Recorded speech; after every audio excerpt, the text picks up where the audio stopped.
വാതിൽ തുറക്കുന്നത് കേട്ട് പതിയെ എഴുന്നേറ്റ് ഭിത്തിയിൽ ചാരിയിരുന്നു. തലയുയർത്തി നോക്കിയപ്പോ ശക്തിയായിരുന്നു. വെറുപ്പുടങ്ങാൻ നോട്ടം മാറ്റി. എന്റെ അച്ഛനും അമ്മയും മരിച്ച രാത്രി ഇയാളെ കണ്ടതാണ്. അന്ന് മനസ്സിൽ പതിഞ്ഞ മുഖം. എനിക്ക് ഒന്നും ചെയ്യാൻ പറ്റാത്തതിൽ എന്നോട് തന്നെ വെറുപ്പ് തോന്നി. എന്താണ് പെണ്ണെ നിനക്ക് എന്നെ കണ്ടപ്പോ ഒരു പിടച്ചിൽ? നീ അങ്ങ് വളർന്ന് സുന്ദരിയായല്ലോ. അയാള് വഷളം ചിരിയോടെ എന്നോട് പറഞ്ഞു. അയാളുടെ മുഖം അടിച്ച് ഒരടി കൊടുക്കാൻ എനിക്ക് കൈത്തരിച്ചു. വിജയ് നിന്നെ ഒരു പോറൽ പോലും മേക്കാതെ വേണമെന്ന് പറഞ്ഞതുകൊണ്ട് ഞാൻ വെറുതെ വിടുന്നു. അയാൾ പിന്നെയും ചിരിച്ചു. തനിക്ക് എന്റെ അച്ഛനമ്മയും കൊന്ന് പോരെ? ഞാൻ വെറുപ്പോടെ ചോദിച്ചു. ഓ, അപ്പൊ മോള് അന്നെ കണ്ടിരുന്നു അല്ലേ? ഇനി പറഞ്ഞിട്ട് കാര്യമില്ലല്ലോ, അന്ന് നിന്നെ കൂടി അങ്ങ് തീർത്താൻ മതിയായിരുന്നു. ഞാൻ ഉള്ള ശക്തി എടുത്ത് എഴുന്നേറ്റ് അയാളുടെ അടുത്തേക്ക് ചെന്ന് കോളറെ പിടിച്ചു ചോദിച്ചു. അന്ന് ചെയ്യാത്തത് ഇപ്പൊ ചെയ്യടോ, എന്നെ കൂടി കൊന്നുതാ. അയാൾ എന്റെ കൈ തട്ടി മാറ്റിക്കൊണ്ട് പറഞ്ഞു. ഇപ്പൊ നിന്നെ കൊല്ലാൻ പറ്റില്ലല്ലോ. ഈ കൊട്ടേഷനിൽ നിന്നെ മറ്റവന് മാത്രമേ കൊല്ലാൻ പറഞ്ഞിട്ടുള്ളൂ. അത് ഞാൻ വെടിപ്പായി ചെയ്തിട്ടുണ്ട്. ഇല്ല, എന്റെ കൂട്ടുകാരനൊന്നും സംഭവിക്കില്ല. ഞാൻ കരഞ്ഞുകൊണ്ട് അയാളെ തള്ളി. മാറി നിക്കടി. നീ കിടന്ന് തുള്ളുന്നത് അവൻ തിരിച്ചു വരുമെന്ന് ഓർത്തിട്ടാണെങ്കിൽ അവൻ അങ്ങ് മറക്കുന്നതാ നിനക്ക് നല്ലത്. ഇല്ല, കൂട്ടായിട്ടും വരും. ഞാൻ അവന്റെ കോളർ പിടിച്ച് കുലുക്കിക്കൊണ്ട് പറഞ്ഞു. പെട്ടെന്ന് അവൻ എന്നെ പിടിച്ച് തള്ളി. കട്ടിലിന്റെ കാലിൽ തലയിടിച്ച് വീഴുമ്പോൾ എന്റെ കണ്ണുകൾ അടഞ്ഞു പോകുന്നുണ്ടായിരുന്നു. അർണവിനെ മുറിയിലോട്ട് മാറ്റി. അമ്മ അടുത്ത് നിന്നും മാറാതെ തന്നെ നിന്നു. മനസ്സ് കാത്തുവിനോർത്ത് ഓരോ നിമിഷവും ഉരുകുകയായിരുന്നു. അച്ഛൻ എവിടെ അമ്മേ? ജിത്തിന്റെ കൂടെ രാവിലെ എവിടെയോ പോയതാണ്. അവർ പോയത് കാത്തുവിന്റെ കാര്യത്തിനായിരിക്കുമെന്ന് തോന്നി. ഫോണെടുത്ത് ജിത്തിനെ വിളിച്ചപ്പോ കോൾ കട്ട് ചെയ്തു. കുറച്ചു കഴിഞ്ഞപ്പോ അച്ഛനും ജിത്തും കയറി വന്നു. കുട്ടാ, വേദന കുറവുണ്ടോ? അച്ഛൻ എന്റെ അടുത്ത് വന്ന് തലയിൽ തലോടിക്കൊണ്ട് ചോദിച്ചു. ചെറിയൊരു വേദനയുള്ളൂ. ഞാൻ പുഞ്ചിരിച്ചു. ഞാൻ ജിത്തിനെ നോക്കി. എന്റെ മുഖത്ത് ടെൻഷൻ കണ്ടിട്ടായിരിക്കും ജിത്ത് പറഞ്ഞു. എടാ, ഞങ്ങള് ഹെർപ്പിയോ കോപ്പസ് ഫയൽ ചെയ്തിട്ട് വരുന്ന വഴിയാണ്. അമ്മാവൻ അവളെ കോടതിയിൽ ഹാജരാക്കേണ്ടി വരും. പക്ഷേ ഒരു പ്രശ്നമുണ്ട്. എന്താടാ? ഞാൻ വലിഞ്ഞെഴുന്നേറ്റിരുന്ന് ചോദിച്ചു.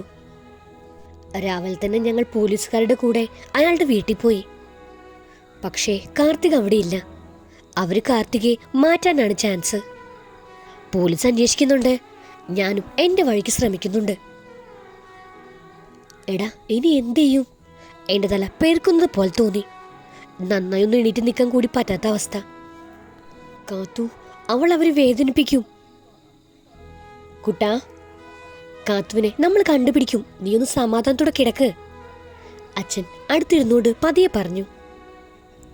എനിക്ക് കണ്ണടച്ച കാത്തുവിന്റെ മിഴികൾ ഓർമ്മ വരും. അവളുടെ നിഷ്കളങ്ക മുഖവും. ഇപ്പൊ അവൾ എവിടെയായിരിക്കും എന്നോർത്ത് നെഞ്ചു പിടഞ്ഞു. ആരോ കുലുക്കി വിളിക്കുന്നത് കേട്ട് കാത്തു കണ്ണു തുറന്നപ്പോ തലയിൽ വല്ലാത്ത വേദന തോന്നി. 50 വയസ്സ് പ്രായം തോന്നിക്കുന്ന ഒരു സ്ത്രീ വായി മുറുക്കാനിട്ട് ചവയ്ക്കുന്നുണ്ട്. എടി, എഴുന്നേക്ക്. നിന്റെ തല പൊട്ടിയത് വിളിച്ചു പറഞ്ഞപ്പോ സാറ് പറഞ്ഞു ചാവുന്നതിന് മുമ്പ് എന്തെങ്കിലും ചെയ്യാൻ. നിന്നെ കാണാൻ വന്നതവര്. ശക്തി വലിയ താല്പര്യമില്ലാതെ പറഞ്ഞു. നിന്നെ ചാവാതെ നോക്കണത്രേ. നിന്റെ മറ്റവനെന്തോ പരാതി കൊടുത്തിട്ടുണ്ട്. അതുകൊണ്ട് അവർ കുറച്ച് ദിവസത്തേക്ക് വരാൻ പറ്റില്ല. അവൻ ചത്തില്ലെന്നോർത്ത് അഹങ്കരിക്കണ്ട കേട്ടോടി. അയാൾ പറയുന്നത് മൊത്തം കേട്ടില്ലെങ്കിലും ഡോക്ടർ ജീവനോടെ ഉണ്ടെന്ന് അറിഞ്ഞപ്പോ പുതുജീവൻ കിട്ടിയത് പോലെ തോന്നി എനിക്ക്. എടി വേണ്ട, എനിക്ക് അടുത്തൊരു പുഴയുണ്ട്, അതിൽ പോയി കുളിക്കാം. ആ സ്ത്രീ എന്റെ കയ്യിൽ പിടിച്ച് വലിച്ചെഴുന്നേൽപ്പിച്ചു. ജിത്തിന്റെ കോള് വന്നപ്പോ ഞാൻ പെട്ടെന്ന് എടുത്തു. എടാ, എസ് ഐ വിളിച്ചു. അങ്ങേരും മകനും കാത്തുവിനെ കാണാഞ്ഞിട്ട് 1 മാസമായി എന്ന് ഉറപ്പിച്ച് പറയുന്നുണ്ട്.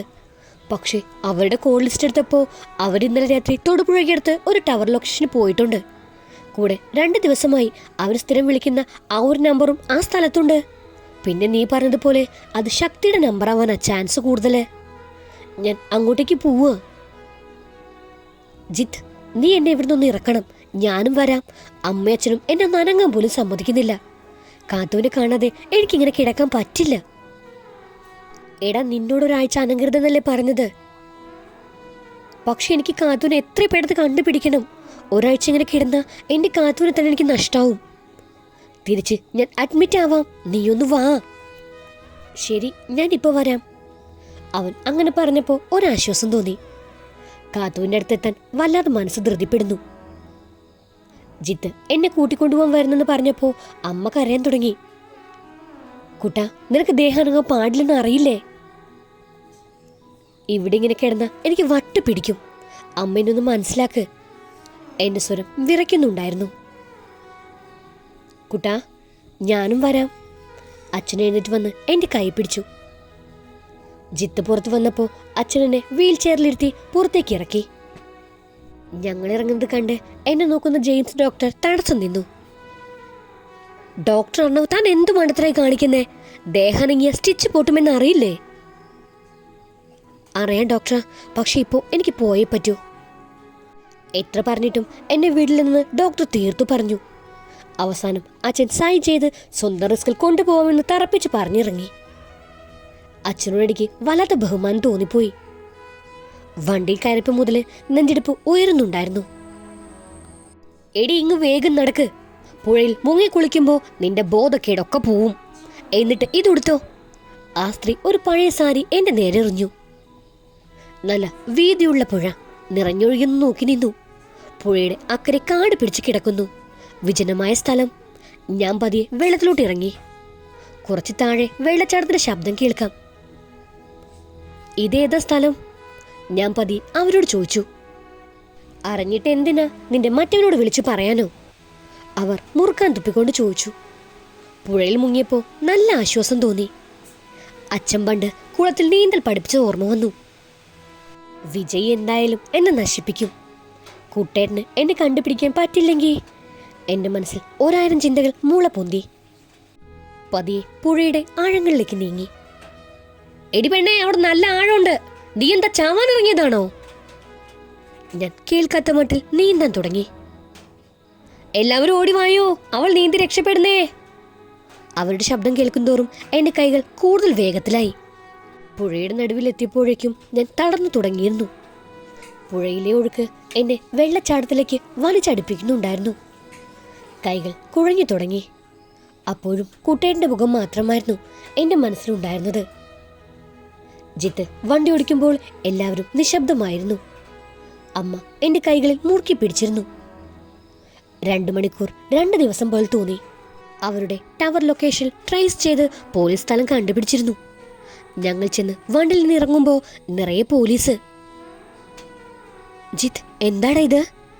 ഞാൻ ഭയത്തോടെ അവനെ നോക്കി. അച്ഛൻ വന്ന് എന്നെ ചേർത്ത് പിടിച്ചു. എൻ്റെ ഹൃദയം വല്ലാതെ പിടയ്ക്കുന്നുണ്ടായിരുന്നു. ഈ ലവ് സ്റ്റോറിയുടെ ബാക്കി കേൾക്കാൻ നിങ്ങൾക്ക് താല്പര്യമുണ്ടെങ്കിൽ സബ്സ്ക്രൈബ് ചെയ്ത് സപ്പോർട്ട് ചെയ്യുക. കൂടുതൽ തന്നെ ബെല്ലൈക്കണും പ്രസ് ചെയ്യാൻ മറക്കരുത്. Thank you.